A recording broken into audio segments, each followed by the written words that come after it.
So we got a 2001 Toyota Camry, and the problem with this car is the window rolls up, it rolls down, it may go up, it may go down, and then somewhere, usually when it's raining or when you have to drive through trying to order some food, it gets stuck up.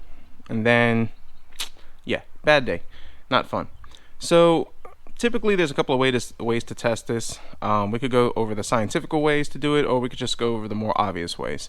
One, if the motor's going up and down and getting stuck, that's typically a sign that the motor's bad, because then the motor stops, the motor heats up, all that resistance, electrical stuff. Yeah, that's one way to figure out that the motor's bad.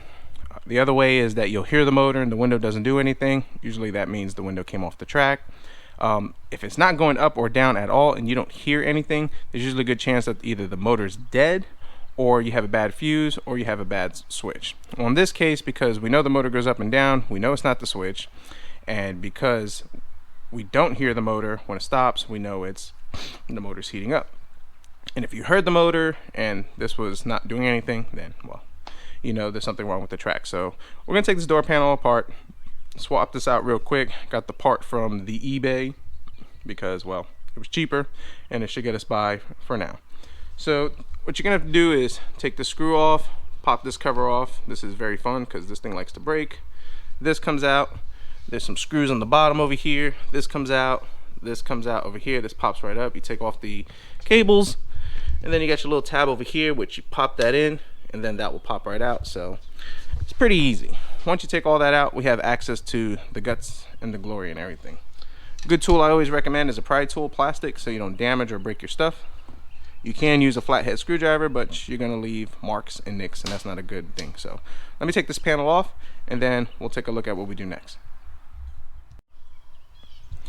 All right, screws removed, pop this off. It has a tab up here and a tab up there. Just carefully pry it off, because if not, it looks like this, and if you don't pry it off carefully, you snap these, and then, yeah, this is useless. I think I've changed that like 3 times already. This comes off over here, then there's a screw. 2 right down over here under this rest, 1 in here. Like I said, pushing the little tab right over here, and that thing pops off, and then there's 2 right over here, and then gently, like that, we pull everything out. So I'm gonna go ahead and try to get everything out of here as carefully as I can. All right, nice and easy.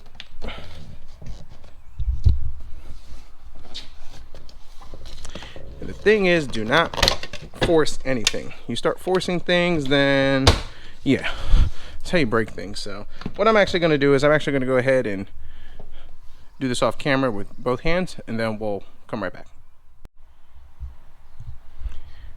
All right, so by gingerly pulling it, it came out easy. So my opinion, I think Toyota knew that this thing was going to fail very easily, because I don't see this with too many manufacturers. But this cover right here is 3 screws. It comes off. When you open it, you have access to all the bolts and everything that you need to kind of slide the window regulator out and everything. So let's get our screwdriver right over here, the Phillips.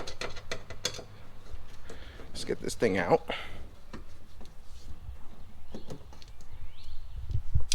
Now keep track of your screws. I typically leave them in the floorboards, that way I can step on them later and be reminded that they're there. All right.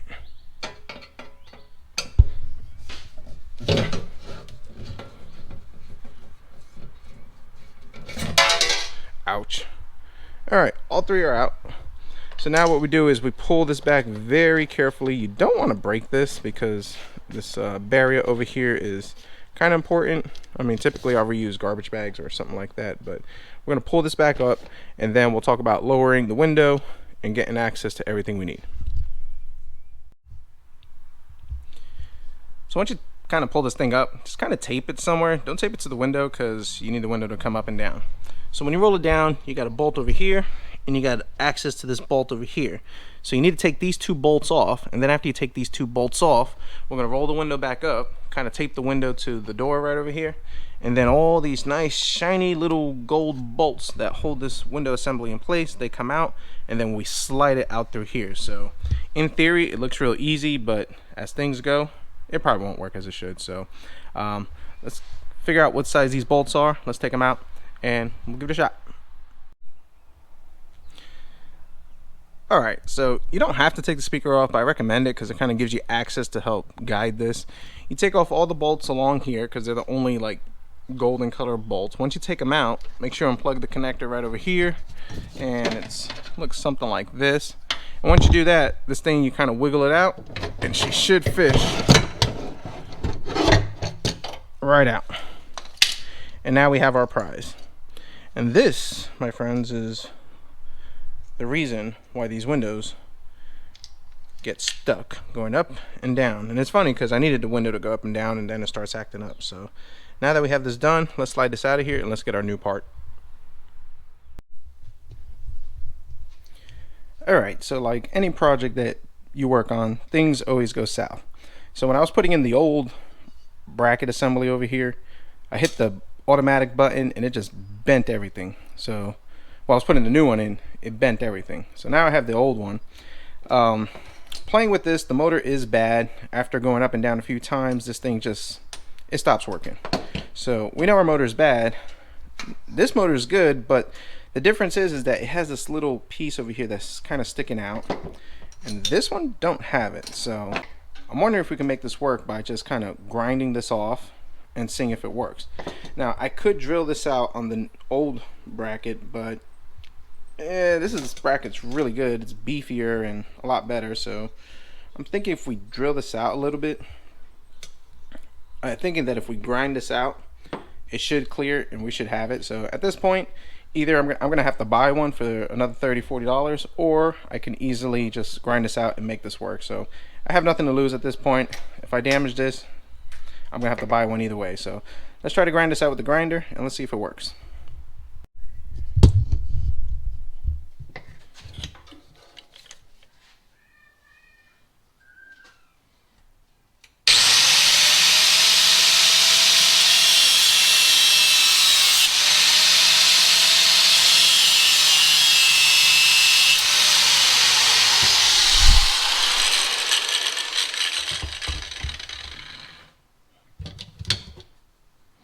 Alright, let's not touch this because this is hot. Alright, so we grinded it down, took this piece off and kind of smoothed it the best I can. Usually a tip that I use to kind of see if we have any clearance issues, just take a little paint. I have this nail polish over here, and we're just going to put it on the face of the gear. Put these two together, just kind of mock it in place. And as you can see, I have no paint contact, so now we have clearance. So that works pretty good. So we're going to put this thing back together, which is these few bolts that we, screws, bolts, Torx, whatever, that we have over here. And that should give us the clearance that we need so we can use this motor, and then I don't have to be a week without this regulator, and this thing is not stuck in my garage. So let's put this back together and see how it works.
Alright, so we got it in. Let's see if this motor works.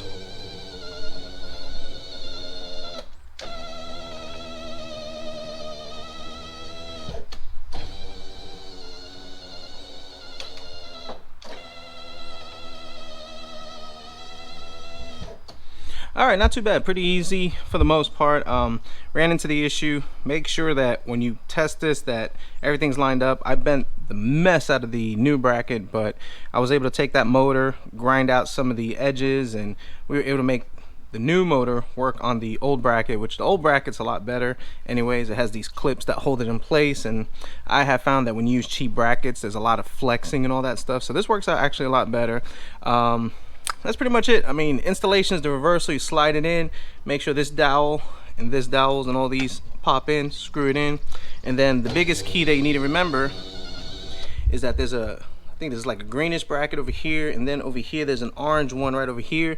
Just make sure they go in, just snug them, and then while you're here, these little tracks that it rides on, just put a little silicone paste on there that'll help make it smoother, and just grease this up the best way you can. Lithium grease is pretty good, and that works out pretty well. So I'm gonna put the door back together, but pretty much just want to show this video on installing it. And as always, we ran into a little issue, but you're able to make it work with a little ingenuity and just thinking outside the box. So thanks for watching. We'll see what we come up with next.